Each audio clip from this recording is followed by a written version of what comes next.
Hello friends, स्वागत है आप सभी का विज्ञान वृक्ष के ऑनलाइन प्लेटफॉर्म पर। आज मैं आपके साथ यहाँ पे डिस्कस करूंगा भाई कि कैसे आपको यहाँ पे टॉपिक प्रायोरिटाइज करने हैं फॉर असिस्टेंट प्रोफेसर एग्जाम। लेकिन आगे बढ़ने से पहले मैं आपको एक क्लैरिटी दे देता हूँ। यहाँ पे ये जो सेशन है उन लोगों के लिए यहाँ पे टोटली डेडिकेटेड है जो यहाँ पे प्रिपेयर कर रहे हैं असिस्टेंट प्रोफेसर एग्जाम को, वो भी यहाँ पे स्पेसिफिकली केमिस्ट्री डोमेन में। और इस सेशन में मैं आपके साथ डील करूंगा कि कैसे आपको यहाँ पे जो आपका ऑर्गेनिक केमिस्ट्री है, यहाँ पे ऑर्गेनिक केमिस्ट्री को आपको यहाँ पे डील करना है, या आप यहाँ पे जो आपके प्रायोरिटाइज टॉपिक होते हैं, मतलब हर बार जहां से क्वेश्चन पूछता है। वैसे एक और चीज है यहाँ पे कि देखिए एपी के एग्जाम ना हर स्टेट का अलग अलग टाइप का होता है, लेकिन सारे के सारे एग्जाम्स में अगर आप देखोगे, यहाँ पे अगर आप क्वेश्चंस पैटर्न्स को देखोगे तो सब में कुछ टॉपिक क्या है ना, मतलब कॉमन टॉपिक है। और वो जितने भी आप देखोगे रिपीटिशन ऑफ एग्जाम हुए हैं 2022, 23, 25, या जो आपका ये एचपीएससी का रिसेंट एग्जाम था, तो सब में एक कॉमन चीज है, या जो आपका पंजाब का जो पिछले एग्जाम्स हैं उन सब में एक कॉमन पैटर्न है। और वो क्या है मैं आपके साथ डिस्कस करता हूं। तो सबसे पहले अगर आप देखोगे ना, जो आपके बेसिक टॉपिक्स होते हैं जर्नल ऑर्गेनिक केमिस्ट्री, तो वहां पर से दो तरीके के सवाल, एक तो एरोमेटिसिटी के 2 से 3 सवाल हर पेपर में है। उसके अलावा एसिड बेस केमिस्ट्री का भी आपको मिनिमम एक क्वेश्चन देखने को मिलेगा, कई एग्जाम्स में आपको 2 क्वेश्चन भी देखने को मिलते हैं। तो ये आपके लिए यहाँ पे बहुत इंपॉर्टेंट हो जाता है। उसके अलावा जैसे ही आप थोड़ा सा आगे बढ़ते हो स्टीरियो केमिस्ट्री की ओर को, तो स्टीरियो केमिस्ट्री में भी आपके यहाँ पे कुछ टॉपिक ऐसे हैं जो बिल्कुल जम जम के पूछता है। ठीक है, अभी मैं आपको ये चीज भी यहाँ पे बताऊंगा। देखिए स्टीरियो केमिस्ट्री में जब हम बात करते हैं यहाँ पे, तो आपसे वो एक तो जो हम छोड़ के चले जाते हैं इजेड नोमेनक्लेचर, इजेड नोमेनक्लेचर के भी आपको क्वेश्चन देखने को मिलेंगे। तो जो बेसिक चीजें तो वो आपको यहाँ पे करके जानी है। उसके अलावा आरएस नोमेनक्लेचर बहुत डिटेल, कभी कभी गेट लेवल का भी वो आरएस नोमेनक्लेचर आपसे पूछ लेता है, तो आपको आरएस नोमेनक्लेचर बहुत अच्छे से करके आना है। उसके अलावा आपको यहाँ पे ऑप्टिकल एक्टिविटी ऑफ कंपाउंड्स को बहुत अच्छे से, मतलब ऑप्टिकल एक्टिविटी में आपका अल्फा वाला जो रोटेशन वाला क्वेश्चन होता है ना, वो इतना ज्यादा नहीं पूछता है, लेकिन कौन से कंपाउंड ऑप्टिकली एक्टिव होंगे, कौन से ऑप्टिकली एक्टिव नहीं होंगे, ये आपसे वो जम जम के पूछता है। और इसमें भी ना अगर आप देखोगे कुछ क्वेश्चन तो उसने लोन पेयर जैसे अमोनिया या जो आपके सल्फॉक्साइड्स होते हैं यहां से तक पूछे हुए। तो ये जो टॉपिक आपका अगेन बहुत इंपॉर्टेंट हो जाता है। उसके अलावा जब आप कंफर्मेशन समझ रहे आते हो, तो साइक्लोहेक्सेन के जो कंफर्मर होते हैं, कई बार क्या होता है ना आपका, हम जनरली बोलते हैं कि इक्विटोरियल पे आपका लार्ज ग्रुप आएगा, लेकिन कई क्वेश्चंस में क्या है, ड्यू टू हाइड्रोजन बॉन्डिंग या ड्यू टू एनोमरिक इफेक्ट आपका क्या होता है कि एक्सियल पोजीशन पे क्या होता है, बल्कि ग्रुप स्टेबिलाईज होना स्टार्ट हो जाता है। तो इस तरीके के जो एडिशनल कंसेप्ट है वहां से भी आपसे वो क्या करता है, यहाँ पे क्वेश्चन जम जम के पूछता है। इस चीज को आप यहाँ पे ध्यान से कवर कीजिएगा। मैं बात कर रहा हूं यहाँ पे कन्फर्मेशन ऑफ साइक्लोहेक्सेन का, बहुत इंपॉर्टेंट टॉपिक है। अब देखो भाई, अगर मैं आपके साथ थोड़ा बताऊं यहाँ पे, तो आपको यहाँ पे बेसिक प्रिपरेशन कैसे करनी है मैं आपको बता देता हूं एक बार।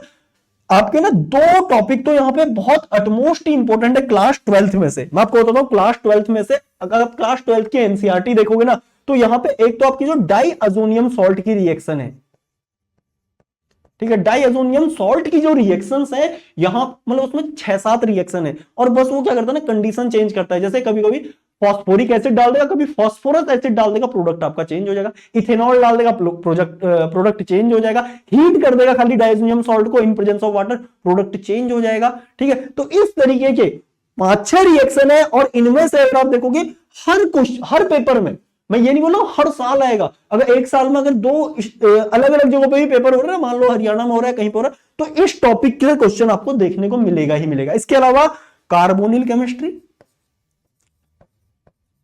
कार्बोनिल कंपाउंड्स, ठीक है, ये भी आपका क्लास 12th की एनसीईआरटी से बहुत इंपॉर्टेंट हो जाता है। देखिए वैसे तो एनसीईआरटी ओवरऑल इंपॉर्टेंट है, लेकिन ये 2 टॉपिक्स आपके अटमोस्ट प्रायोरिटी के हैं एनसीईआरटी से, तो इनको आप अच्छे से करके जाइएगा। उसके अलावा अगर मैं बात करूं यहाँ पे स्टीरियो केमिस्ट्री के खूब क्वेश्चन आपको देखने को मिलेंगे। मैंने आपसे बोल दिया है कि इजेड नोमेनक्लेचर भी आपसे पूछ सकता है, और पूछा हुआ है। ठीक है, आरएस नोमेनक्लेचर अभी तक यहाँ पे मतलब ऐसा नहीं है कि आपसे काइरल एक्सिस के अलोंग पूछ लिया हो, ऐसा नहीं है। ठीक है, या काइरल प्लेन के अलोंग पूछ लिया हो, ऐसा नहीं है। पूछता वो काइरल पॉइंट के अलोंग है। ठीक है, जहां पे हम जो नॉर्मली काइरल सेंटर के अलोंग निकालते हैं ना, तो उसी के अलोंग वो पूछता है, लेकिन आपको एक एडिशनल स्टेप करके जाना कि आप कायरल एक्सिस के अलोंग देख लीजिएगा, प्लेन वगैरह आप यहाँ पे छोड़ के जा सकते हो।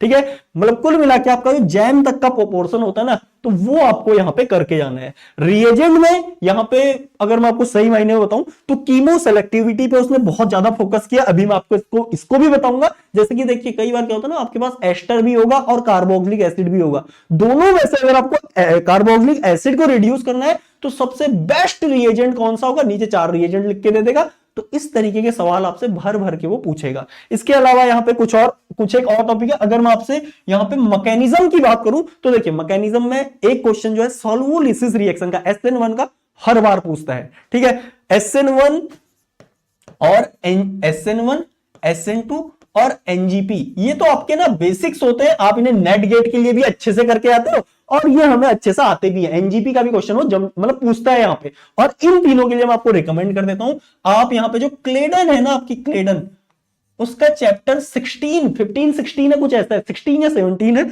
उसको आप कर लीजिएगा। ठीक है, न्यूक्लियोफिलिक सब्स्टिट्यूशन का, उससे बाहर यहां पे कुछ नहीं आएगा। एक वो हो गया, और उसके अलावा एक रीअरेंजमेंट वाला चैप्टर जिसमें NGP आपका कवर है। ठीक है, तो इसके लिए मैं आपको रिकमेंड करूंगा कि आप क्लेडन करके जाइए, यहां पे इसके लिए NCERT करके जाइए, और इनके लिए सिर्फ आप यहां पे नोट्स पे रिस्ट्रिक्ट हो सकते हो। ठीक है, जो हम नोट्स प्रोवाइड कराते हैं यहां पे, उन पे आप यहां पे रिस्ट्रिक्ट हो सकते हो।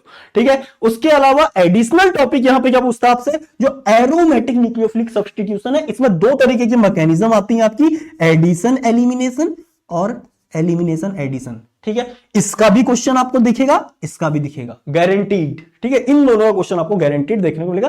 पेरिसाइक्लिक से क्वेश्चन पूछता है, बहुत बेसिक, मेनली जो इसका एम्फसाइज होता है वो डील-साल्टर रिएक्शन पे होता है।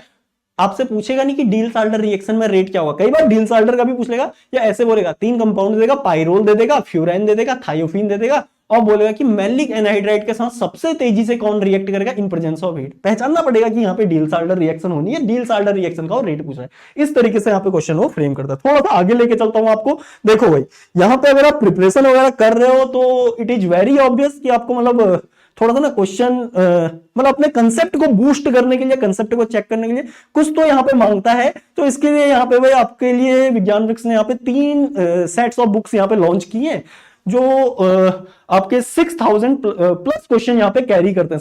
6000 से ज्यादा क्वेश्चन आपको यहाँ पे देखने को मिलेंगे। ठीक है, और इनके लिए आप यहाँ पे कांटेक्ट कर सकते हो इन नंबर्स के ऊपर। ठीक है, थोड़ा सा मैं इसे ऊपर कर देता हूं, ये लीजिए, इन नंबर्स पे आप यहाँ पे कांटेक्ट कर सकते हो, व्हाट्सएप भी कर सकते हो, कॉल भी कर सकते हो, टोटली आपके ऊपर है, ज्यादा जानकारी आपको यहाँ पे मिल जाएगी। ठीक है, अगेन थोड़ा सा आगे लेके चलता हूं आपको। उसके अलावा बैचेस भी हमारे अवेलेबल है, अगेन सेम नंबर है, वहां पे आप यहाँ पे से मतलब वहां पे से इनकी जानकारी आप ले सकते हो। ठीक है, थोड़ा सा आगे बढ़ेंगे। यहां पे देखो, मैंने आपसे कहा था कि डायजोनियम सॉल्ट आपको एनसीईआरटी से करना है, तो इसको आप छोड़ के मत जाइएगा। देखिए, प्रिपरेशन तो इसकी सिर्फ एक ही होती है कि आप यहां पे NH2 जो अमीन फंक्शनैलिटी है उसके साथ यहां पे नाइट्रस एसिड को यहां पे ट्रीट करोगे तो ये इसमें कन्वर्ट हो जाएगा। ठीक है, और नाइट्रस एसिड भी आपका अनस्टेबल होता है, तो जनरली ये डायरेक्टली नहीं दिया रहता है, HCl प्लस NaNO2 देगा आपको। ठीक है, तो इन C2 ये प्रिपेयर होगा, ये इसको कन्वर्ट करेगा इसमें, ये एक ही सिंथेसिस है। ठीक है, इसकी सिंथेसिस एक ही है, लेकिन इसकी रिएक्शन न्यूमरस है। ठीक है, कपल आगे डाई जो आपकी क्या होती है, कपलिंग रिएक्शन होती है ना, डाई कपलिंग वाली, जहां पे डाई आपकी फॉर्मेशन होती है फिनॉल की, या आपकी यहां पे किसकी, जो आपका नेफ्थॉल होता है, नेफ्थॉल की होती है। उसके अलावा आपका ये पिरिडीन नहीं, जो पाइरोल होता है आपका, वो भी इस तरीके की डाई वाली रिएक्शन देता है, डाई कपलिंग। ठीक है, तो ये बहुत सारी जगह आपका यूज होता है, तो इसकी रिएक्शन आपको अच्छे से करके जानी है। अगेन एनसीईआरटी कीजिएगा इसके लिए भी, और बेसिक कार्बोनिल की केमिस्ट्री के लिए एनसीईआरटी। ठीक है, कई बार हमें क्या दे देता ना, इस तरीके से दे देगा कि बताओ जी प्रोडक्ट क्या होगा। देखो ये AgNO3, ठीक है, ये लो सिल्वर नाइट्रेट, यहां पे लिख देगा अमोनिया। इसको लिखने का तरीका ये भी है, ये आपको ऐसे लिख देगा AgNH3 का होल ट्वाइस प्लस, और बाहर लिख देगा NO2।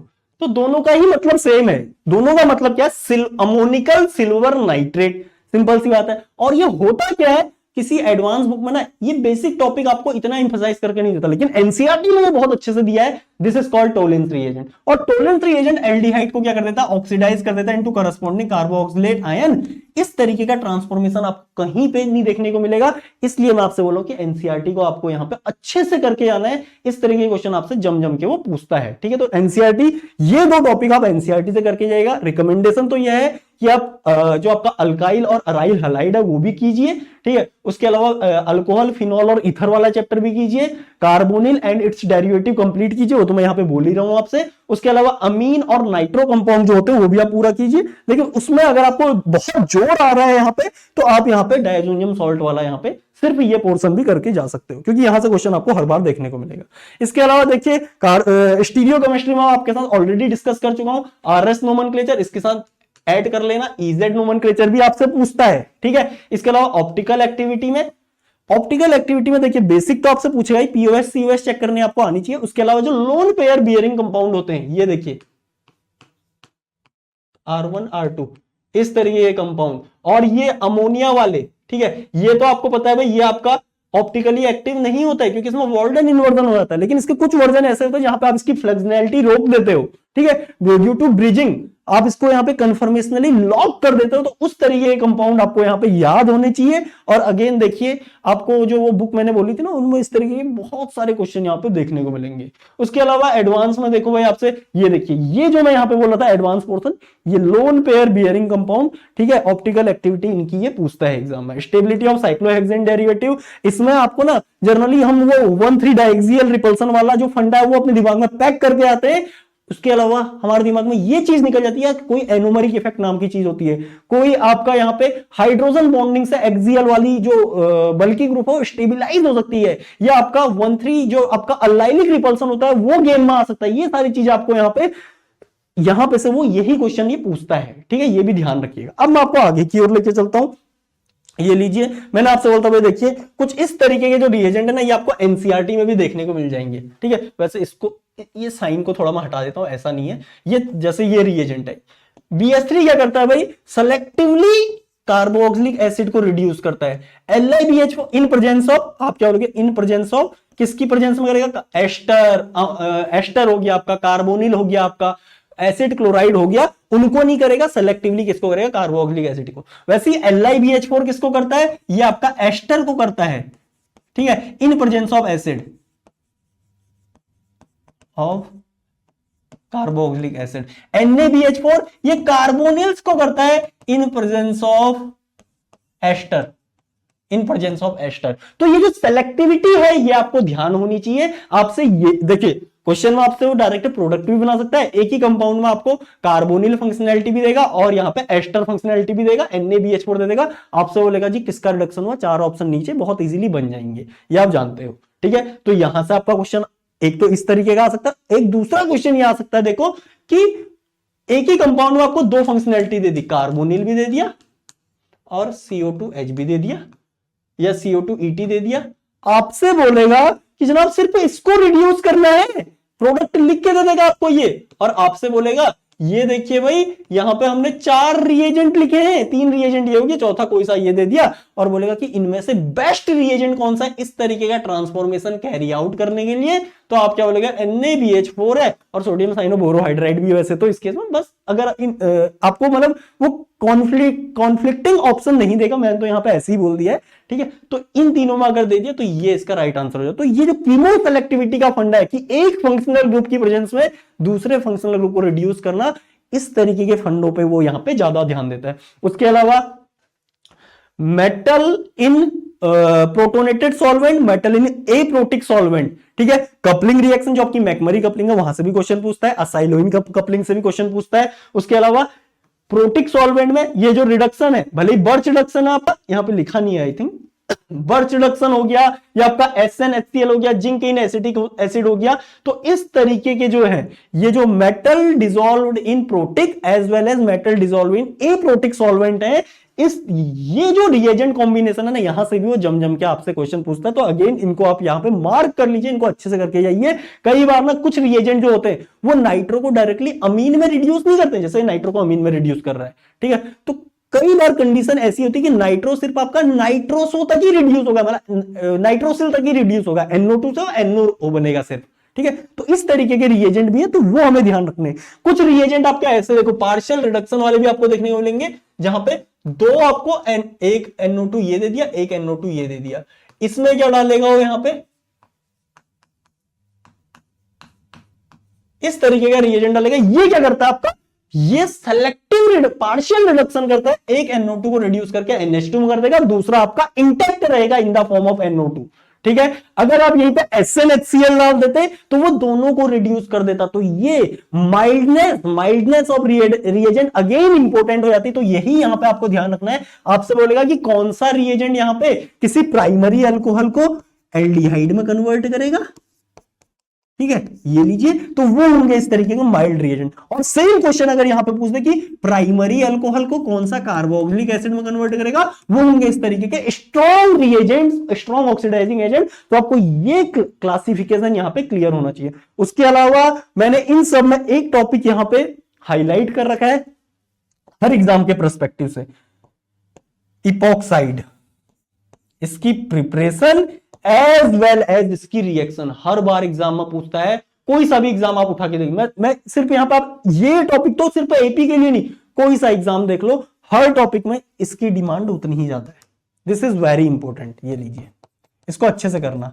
ठीक है, ये लीजिए। अब मैं आपको थोड़ा और आगे लेके चलता हूं। इसके अलावा देखो, मैंने आपसे बोला कि मोस्ट इंपोर्टेंट में आपसे एडिशन एलिमिनेशन का क्वेश्चन वो पूछता है, और बेंजाइन एलिमिनेशन एडिशन का क्वेश्चन पूछता है। और ये शॉर्ट है, हर बार आएंगे, दोनों से आएगा एक एक क्वेश्चन, आपको ऑलमोस्ट दिखेगा ना। ऐसा नहीं कि यार जैसे एक बारी में एक का है तो और मेरे पीछे आप पड़ जाओ कि यार तुम तो बोल रहा कि भाई इसमें हर बार आता है, ऐसा नहीं है। लेकिन अगर आप थोड़ा सा एनालिसिस करोगे ना, बहुत बारी क्या है, दोनों टॉपिक से क्वेश्चन है, वरना एक से तो क्वेश्चन आपको इन एवरी एग्जाम यहां पे देखने को मिलेगा। इवन इन जीएसआई का भी अगर आप देते हो ना, तो वहां पे भी आपको देखने को मिलता है। अब देखो, इसके अलावा देखो, ये आपका क्या है, पेरिसाइक्लिक रिएक्शन है, इसमें अटमोस्ट इंपोर्टेंट तो आपका डील-साल्डर रिएक्शन है। उसके अलावा इलेक्ट्रोफिलिक रिएक्शन है, इलेक्ट्रोसाइक्लिक जो आपका इलेक्ट्रोसाइक्लाइजेशन होता है। उसके अलावा सिग्मा ट्रॉपिक उतना ज्यादा नहीं पूछता है, बट ये भी पूछ लेता है। ठीक है, तो ये दोनों बहुत ज्यादा इंपॉर्टेंट है। उसके अलावा आपका यहाँ पे सिग्मा ट्रॉपिक भी पूछता है।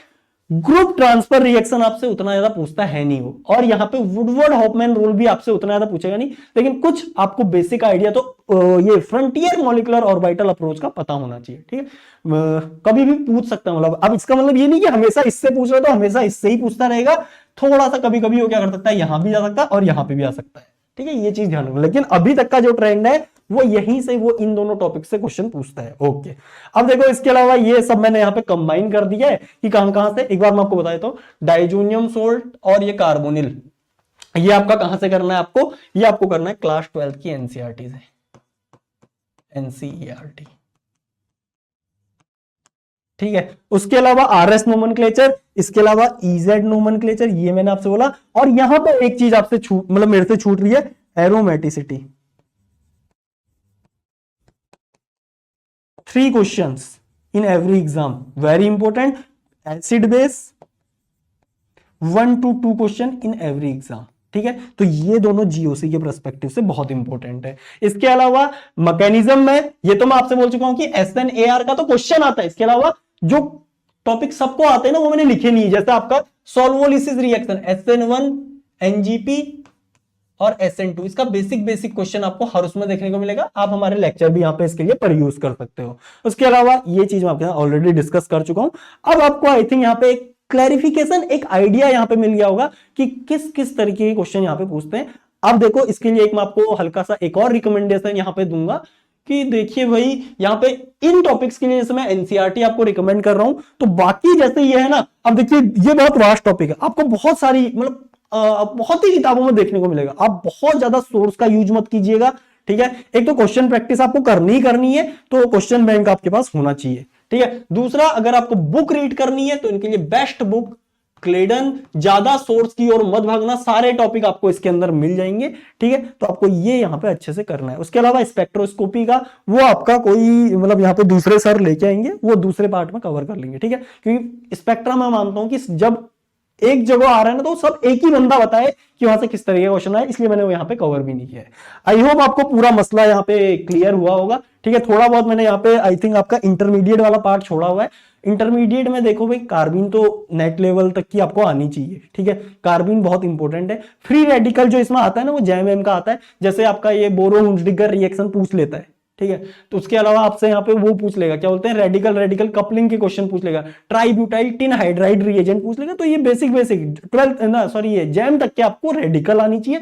कार्बोकेटाइन आपको जैम और थोड़ा वो क्या रहता है आपका क्या बोलते हैं उसे, सेमी क्लासिकल कार्बोकेटाइन बोलते हैं ना, तो वो आपको आना चाहिए। ठीक है, या नॉन क्लासिकल कार्बोकेटाइन जिसे बोलते हैं, तो वो आपको आना चाहिए। ठीक है, तो with this I have concluded all the relevant things. ठीक है, अगेन रिकमेंडेशन ये है, क्लेडन और एनसीईआरटी इनसे बाहर मत जाना, इन दोनों को करना, अपने नोट्स को यूज करना और सिर्फ क्वेश्चन ज्यादा से ज्यादा प्रैक्टिस कीजिएगा। क्योंकि इन एग्जाम्स की खास बात क्या होती है ना, कुछ जगहों पे एग्जाम सिर्फ 2-2 घंटे का भी होता है।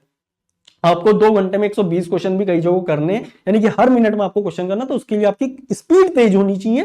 ठीक है, तो पढ़ा हुआ सारा अलग ठीक है, लेकिन उसके साथ क्या हम उनको उतना तेजी से यहाँ पे रिकैप करके यहाँ पे यूज कर पा रहे हैं, वो भी उतना ही इंपॉर्टेंट है।